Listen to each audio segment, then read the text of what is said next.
lengths to clean the air instead of regulating the emissions that cause the problem. Yeah, you're right. Actually, the only thing the filters can do is keep things from getting worse. They shoot the air full of... Oh, Commander, are you all right? You okay? I didn't see it coming.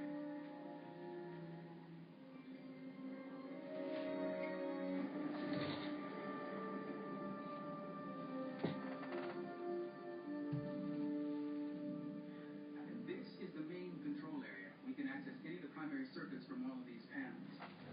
Here is the Jeffries tube. You've been doing your homework. So welcome to Drawin Sh with me, Aaron Campbell, wannabe comic book extraordinaire. I'm watching Star Trek again, True Q, one of the best episodes. Well, any episode with Q is a good episode. Today I'm working on this kind of crazy complicated page in the South American slums. It's actually the first page of Uncanny Season 2, Issue 2.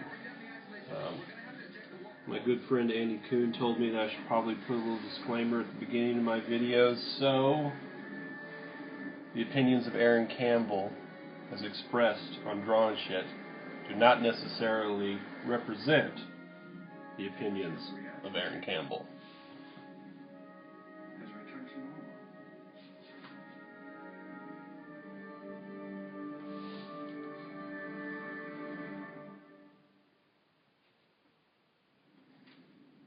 She's a little shaken up, but she's going to be fine. You said she was adopted. She's human. So the first time that I did this little show Commander, have you been able to determine... as a test, I had exactly 0 viewers. And then last Wednesday I had 4 viewers, And why shouldn't they? They're so inconvenient. which means I have had a 400% increase in viewership. So I'm going to officially call it Drawin Sh as a cultural phenomenon. Of course. I need to... Resounding success. About the girl, which was that being that she's cute. A man is a Q? How is that possible? Her parents, her biological parents, were human. So today I was going to talk a little bit about my biography, I guess, how I got into comics. Before I do that, though, I wanted to sort of address the fact that there is a publishing delay between the last season of Uncanny and the current, and the reason for that. So I've sort of, me and my family have gone through a bit of or quite a bit of a traumatic experience recently. In January, my father was diagnosed with an inoperable brain tumor, and it was confirmed to be cancerous, malignant. So that sort of pretty much threw us all into a state of chaos. And my ability to focus really on anything for any period of time was completely derailed. So Dynamite, you know, they very generous. They've been very supportive through all of this. Put the book on hiatus, basically, or printing hiatus, and that's the reason why we're doing the seasons, basically. I mean, I think it's a good idea. At any rate, I like the idea of these new books that are coming out that are, sort of seasons, almost like a TV show.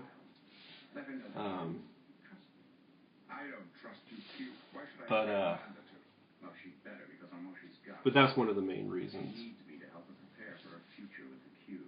So, yeah, it's been a very difficult time. I'm finally starting to get things back on track now. The last issue of Uncanny was episode, or season 2, issue 1. It was a very difficult book to get through. One of the big reasons for that is because of the content of the book. And actually, why don't I get some of the first pages for you? You can just kind of take a look at what this is all about. I'll be right back, and I'll kind of show you some of the reasons why it was a very difficult book for me to do.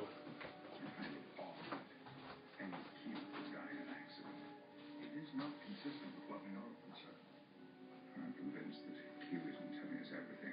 See what you can find out. Aye, sir? It started happening about 6 months ago. Things that I would wish for would just suddenly appear. I thought I was going crazy. In a funny way, it finally sounds kind of a relief. I can understand that. This person I mentioned from the Q continuum.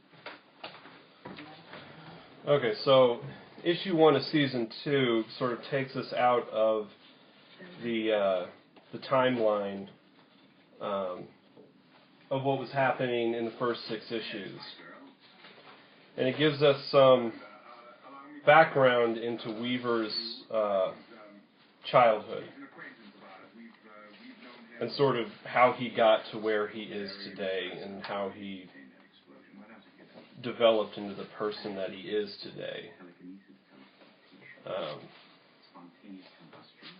And it kind of goes in 3 phases. You have little 4-year-old Weaver, and then you have teenage 14, 15 something Weaver, and then you have One Flew Over the Cuckoo's Nest, early 20s, maybe like 20, 21-year-old Weaver. And this all spans from the late 70s to the early 90s. And these pages are all out of order, but we kind of begin our story with Weaver as a, barely out of his toddler years, in the back of his car with his father, as his father is fleeing from some assailant trying to get to a hospital, which is where we are right here. I mean, I don't want to give away too much of what happens in here, but Weaver's father has been shot, and he needs to get to a hospital so that he can steal some medical supplies, some first aid supplies from an ambulance, so he can patch himself up. He can't go in because, of course, he'd end up being arrested, and you start to sort of learn that there's something kind of fishy about who he is and who's after him. And so basically we start off with this story of a young boy who is losing his father. Because in the end, Weaver's father does disappear. But not after we go through this sort of very heart-wrenching kind of sequence of events where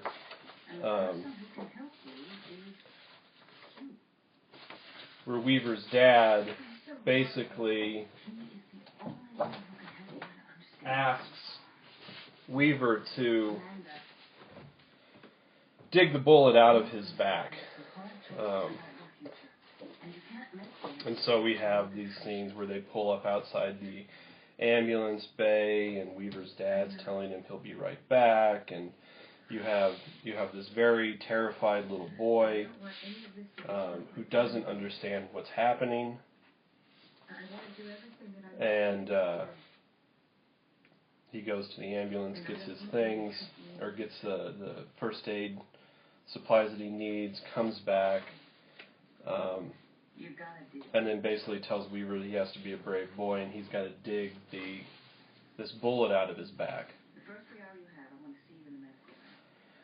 So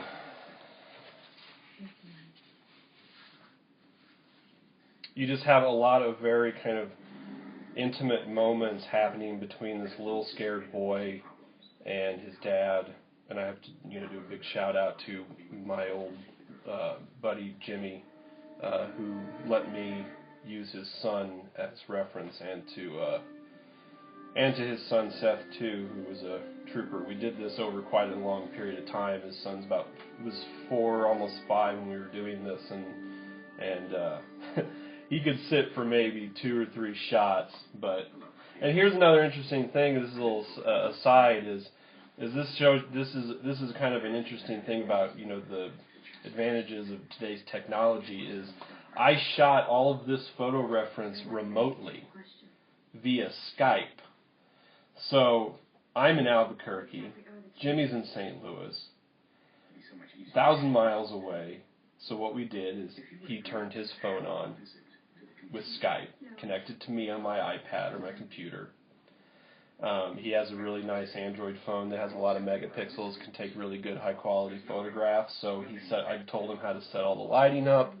He set the lighting up and basically used his phone as a remote viewfinder of a camera. I told him, to move up, move down, move left, move right. That's the right shot. Okay, now, and then I directed his son, okay, Seth, look sad, look that way, look down. Really, take your teddy bear and squeeze him tight.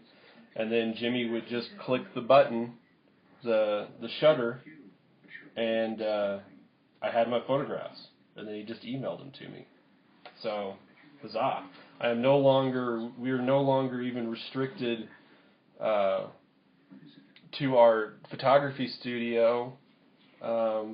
We can shoot reference of individuals all over the world as long as we have somebody who can cooperate. So, but it was very difficult for me because the entire time that I was drawing this, I couldn't help but draw the obvious correlation between what was happening with me and what was happening here.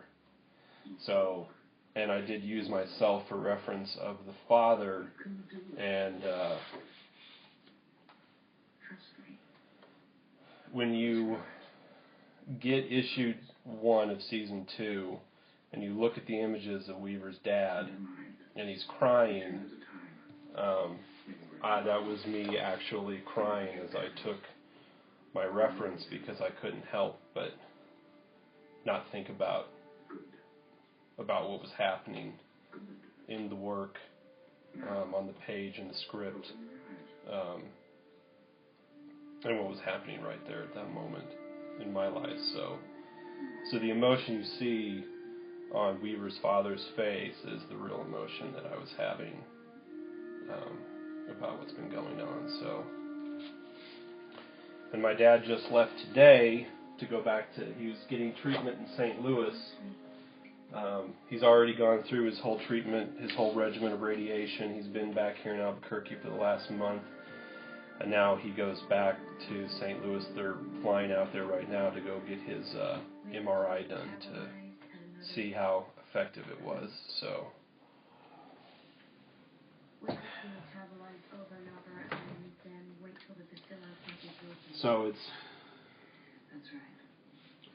we're all, the whole family is sort of waiting with bated breath the next few days to find out what this outcome is. So, one of the most difficult parts has been the transformation. Not necessarily that the cancer is made, but that the treatment has made. It's just completely ravaged my father's body. He was on this ridiculously high dose of steroids to keep swelling down, and it's just, it's almost atrophied his legs and his arms. So, and when this all started, my father was electrical contractor before he retired. for his whole life. I mean, he worked for an electrical contractor. He was a project manager, and before that, when he was young, he was a journeyman electrician. So the day that sort of this all went down, we discovered what was happening. He was over here helping me, with a bunch of work in my kitchen, installing this shelf that he had built from reclaimed wood from my house. My house it's a really old house, like from the mid-30s, so there was some really nice wood in the house in a wall that I was tearing down, so we used that. My dad used that wood to create this really beautiful shelf in my kitchen, so we were installing that, and at the end of the day, just something weird happened, and we ended up having to call the police, or call the ambulance, and it just kind of steamrolled all into this, shitstorm of awful. So, anyway, that was a big downer of a little segment I just had.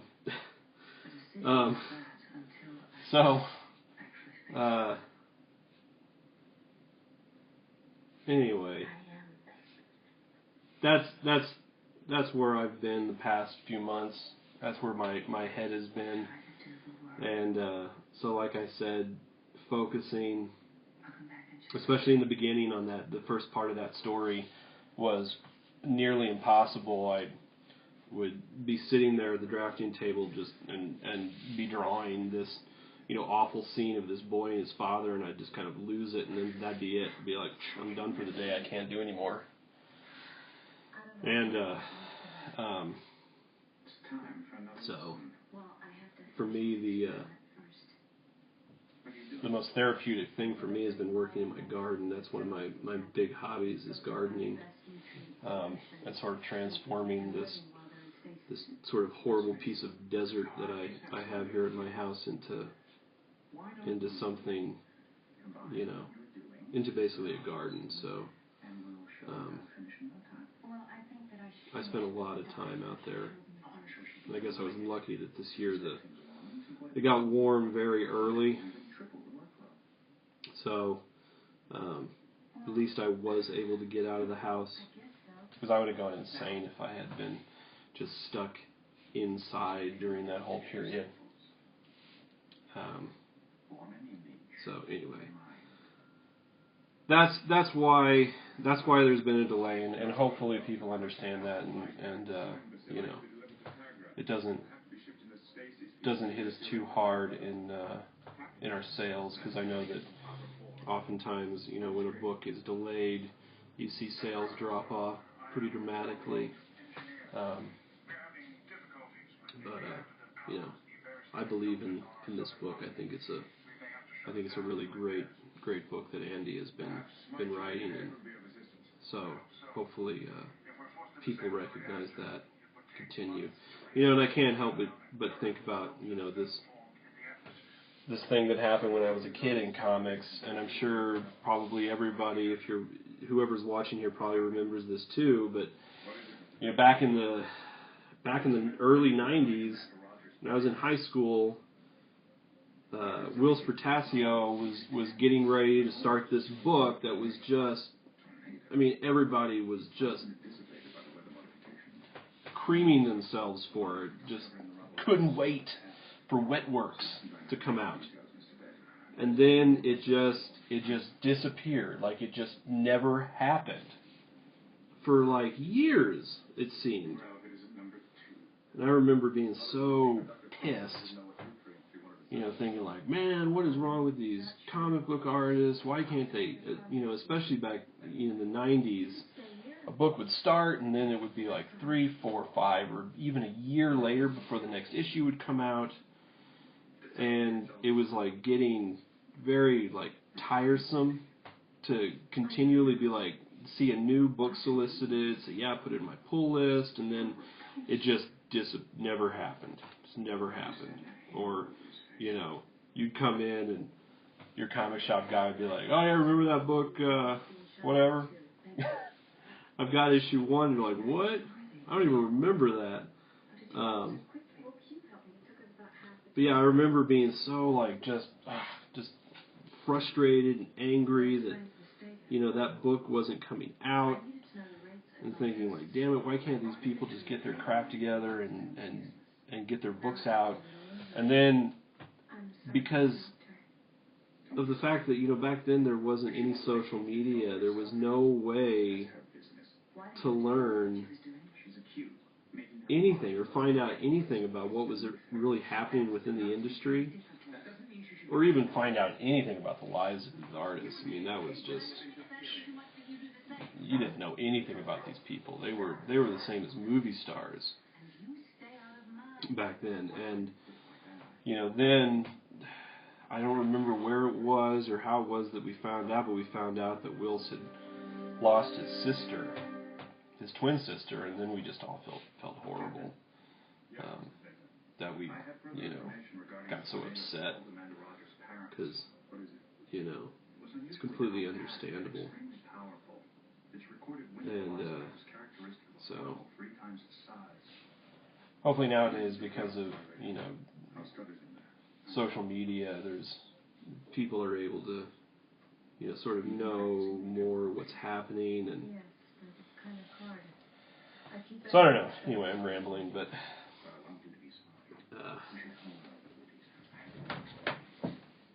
so anyway, on to my wait, let's see if anybody's got any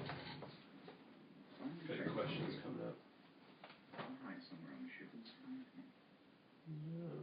But how do I know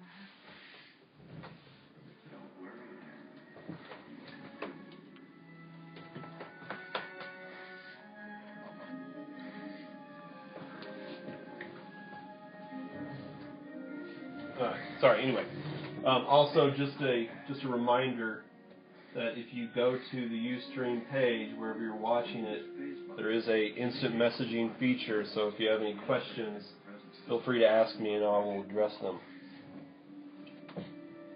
about anything about this episode of Star Wars or Star Trek, or what I'm drawing, or whatever random thing that you might want me to answer. So anyway, on to my sort of biography about how I got into comics. I've always wanted to be a comic book artist. I mean, ever since... Well, I always wanted to be an artist to begin with.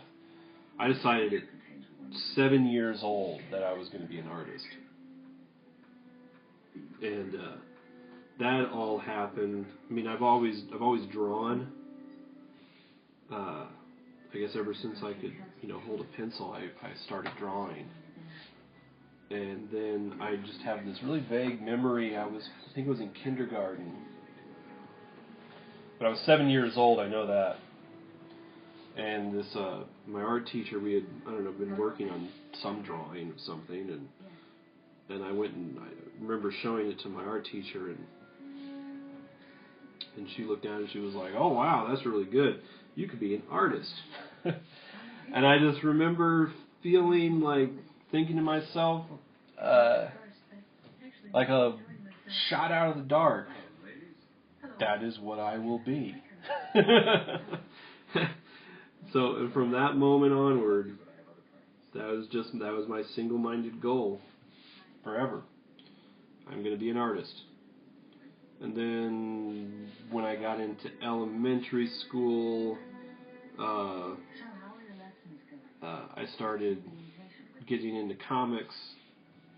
And as soon as I got into comics, I became obsessed with comics. And then that was it. That's what I wanted to be, was a comic book artist. So, I don't know, I was probably...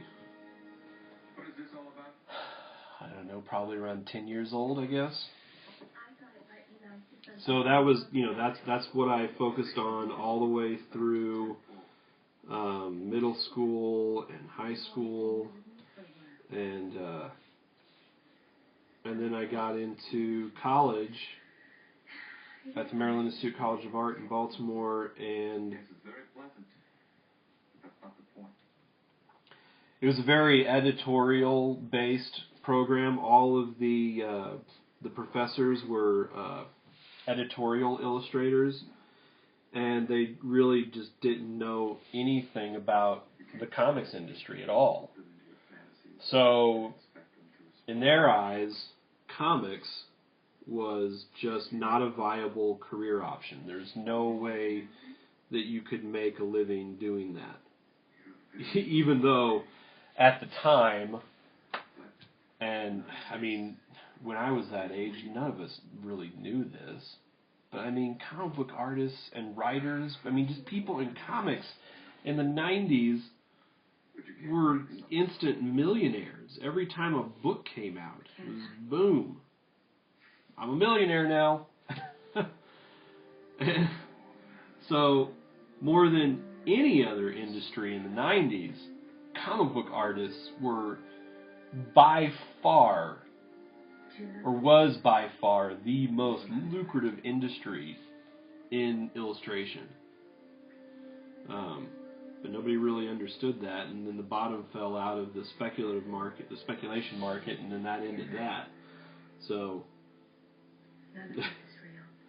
I have a lot of friends now who were artists and writers in that era, and when they talk about what they were making off of one issue, it's just flooring. You think, man, if I was just born 15 or even 10 years earlier. But no. I got to be a fan during that period, and then come in now. So anyway, being in college, I was no longer able to afford to go to the comic shop every week and buy comics, so that pretty much ended my collecting days. And then just because of the fact that, you know, everything was geared towards editorial illustration, the whole idea of being a comic book artist faded away. And I ended up focusing on, you know, the closest I was able to stay to that genre, I guess, was fantasy illustration. So I decided that's what I'm going to focus on, doing fantasy illustration or book illustration, you know, whatever. And then I got out of college. The problem was I hadn't focused on really what was required to be a fantasy illustrator, which is painting. Especially then, I mean, now with digital processes, you can be a fantasy artist and work digitally, but at that time, especially, it was still a painter's game. Like, if you don't oil paint or paint in acrylics, you don't paint, you know, very realistically, then you're really not going to get to do book covers. I mean, I guess you could do, you know, sort of other niche market things, kind of like Brian Froud with his whole fairies books and stuff, which was a very different style from what was going on, but on you know, your book covers and stuff. But, you know, in my mind, I had my eyes set on, you know, being, you know, like the next Jeff Easley or, you know, Michael Whalen, but not having actually developed any of those skills. So I left school and went back to St. Louis, because I'm from St. Louis originally, so went back to St. Louis for about a year, and nothing really, there was no prospects, so I decided to go back to grad school, and then that's where I went to School of Visual Arts in New York City. So, and there, I really started to develop my painting skills. And in the second year at that school, you are required to find a mentor to work under, who is not. I mean, he could be affiliated with the school, but not the department.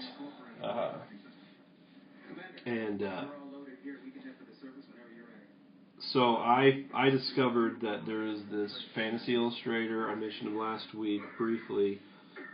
There's this fantasy illustrator that lives and works in Brooklyn, and named Drawin Sh, and he is really, I mean, one of the most prolific, if not the most prolific, fantasy illustrator working today in the American market. And I mean, he's an astounding painter. So I contacted him. He agreed to work with me, and I just started oil painting and developing my portfolio. Now, in the program itself had a very strong narrative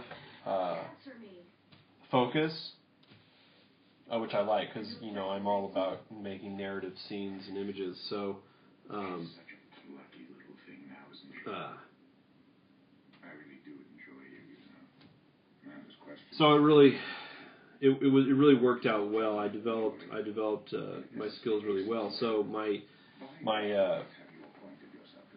second year thesis, my big thesis project, which we all had to come up with a thesis, I decided to use this role-playing game that I had sort of been working on writing for, on and off for a few years, called The Reliquum.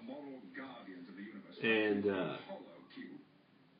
I had sort of been working on it by myself, and I didn't really know where I was going with it or what I was going to be doing with it. It's a very complicated kind of system,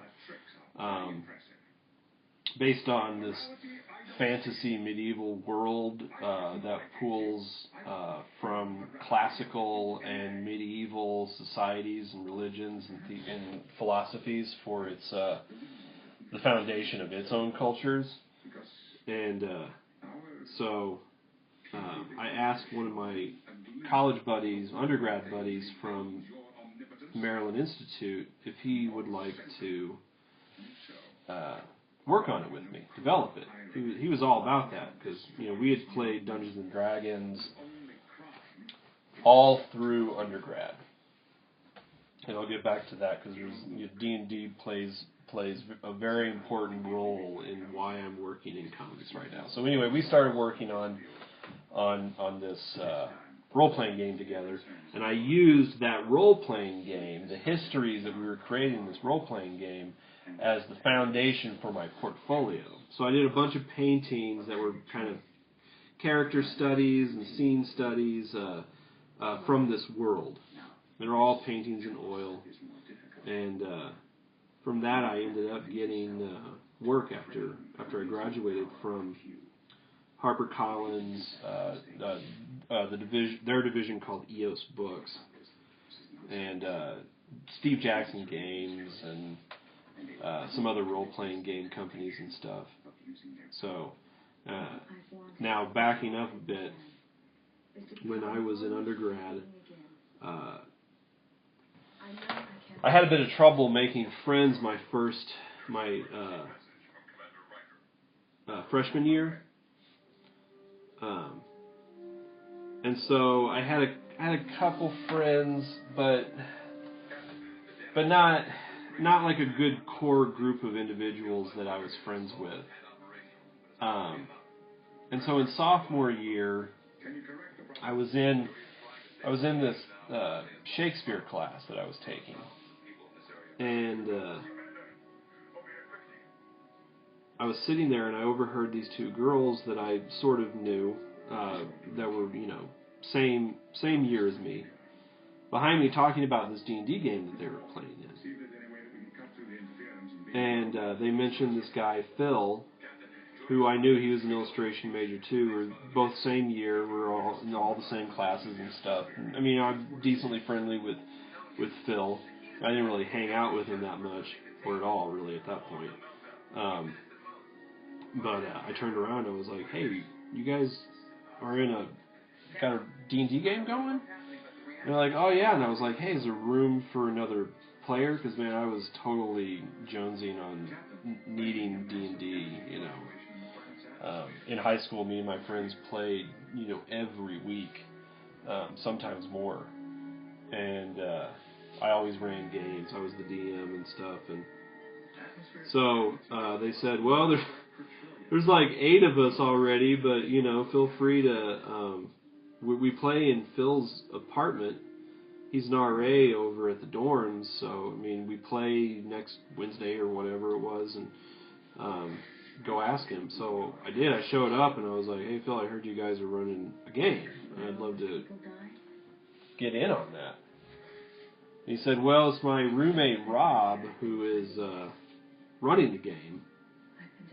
But, you know, feel free to go up to my room. He's in there preparing for tonight, you know, right now, you know, and see if he'll take on another player. So I go up and knock on the door, and, you know, I hear somebody say, yeah? And I open up the door, and I see Rob over there. He's got, like, crazy long hair down to his waist, and he's hunched over a table in the corner, you know, working on his adventure for that night. And he gives me kind of this skeptical look. And I say, hey man, I heard that Phil told me that you were running a game. I was wondering if there's room for another player. And he's like, yeah, okay. That'll make 9, but sure, whatever. So I, you know, became good friends with those guys. Rob Randall and Phil Sablick, you know, and the rest of their friends and crew, you know, they became my core group of friends in college. And, you know, we remain friends to this day. So after I graduated, Phil and Rob both ended up going to work for Diamond Comics Distributor, which is based out there in Baltimore. And this is too complicated for a little pin like this. Anyway, they both went to work for Diamond Comics Distributors, and worked there for several years. And they were both brand managers, which means they got to decide pretty much what goes into previews. And Phil, you know, some of his main clients were like Top Cow and a bunch of the Image books, if I'm right. And then, you know, Rob had, I think, Tokyo Pop and a lot of the indie books. And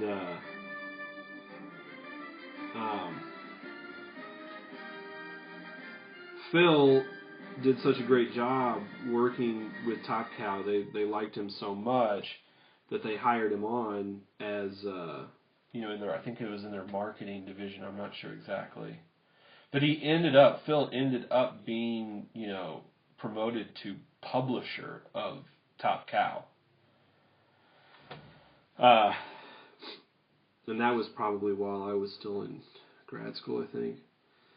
So anyway, you know, Rob and I, back to our little role-playing game that we're working on. Rob and I continued to work on this role-playing game all through grad school. After grad school, I moved back down to Baltimore, moved in with Rob. We continued to work on it pretty, you know, heavily. And then after a couple years, I was sort of, you know, kind of, again, sick and tired of the East Coast. In Baltimore, and really felt like I needed to get out of there. My whole family had ended up here in New Mexico, and it really kind of sucked. Only getting to see everybody basically once a year at Christmas, and so I decided to move out here.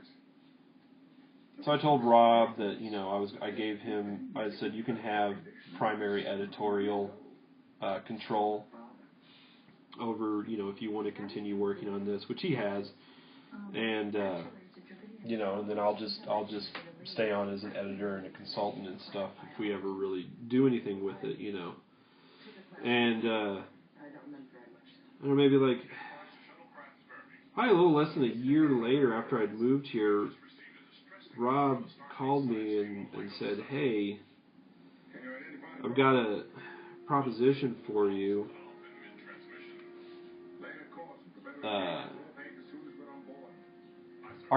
This company called Archaea Studio Press is interested in this idea that I have for a book, and it's based on our role-playing game."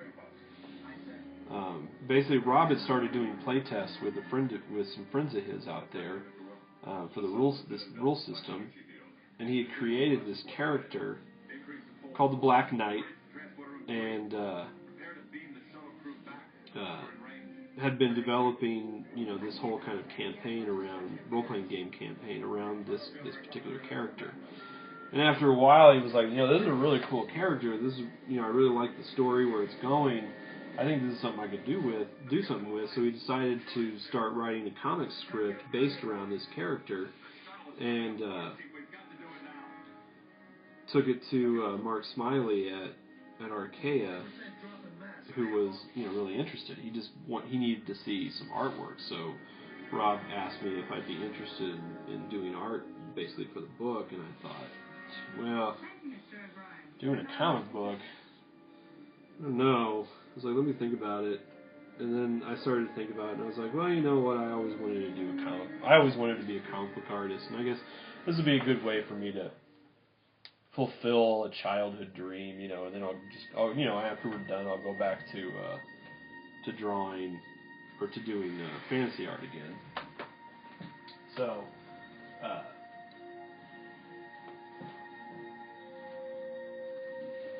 Sorry. So,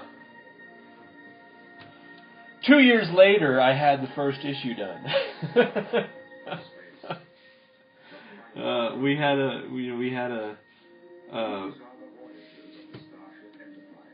a contract with Archaea. The book has never come out. Because basically what happened is after 2 years, I finally had this thing done. Decided it's time to go out to San Diego and start showing this thing around, maybe sit at the Archaea table and start doing some promoting. And so I went out there, and Phil was out there with Top Cow at this point. He's publisher. And so he's at the Top Cow booth. I haven't seen Phil in a couple years now, and he hasn't seen anything that I've been working on. So I go up, and, you know, we catch up, and then, you know, I show him. I was like, hey, man, take a look at what I've been doing. And he saw the page. He's like, wow, this is pretty awesome. I should introduce you to some people. And so he did at the Comic Book Legal Defense Fund Drink and Draw. He introduced me to Nick Brucci at Dynamite, and you know, we talked for a little bit, and he said, you know, find me, you know, on the floor tomorrow. Show me I didn't have my portfolio with me. It's like, show me what you got. So the next day I was out on their floor, and I just happened to run into him. Like, you know, how how random is that at San Diego? I mean, you might as well be trying to find somebody in the thick of, you know, I don't know, New Delhi or something, or just randomly somewhere in New York City. But so right there on the floor, I had my portfolio. He took a look. He was like, "Yeah, this is pretty good. Contact me after the show. We'll sign an exclusive. Make a big deal out of it." And I was like, "What?" So I did, and like 3 months later, I got he offered me the Trial of Sherlock Holmes with working with John Reppion and Leah Moore, and I've been drawing comics ever since now. So at Dynamite, so I did one small little thing for Vertigo a couple years ago for House of Mystery, but that's pretty much it. So you know, and it all ends up going back to Dungeons and Dragons. Me sitting there, you know, sort of a lonely, you know, kid in college. What? You know, hearing that there's a game going on, asking if I can get in on that, and then boom, friends, and those friends end up being the ones that, you know, basically get me the work in comics. So, I don't know, maybe I should, because comics is not an easy game to play. So, maybe I should be cursing them. But yeah, if it wasn't for D&D, I wouldn't be drawing comics. So, kids, play Dungeons and Dragons. Mr. Wall, prepare to launch Class 1 probe to study the energy field. So.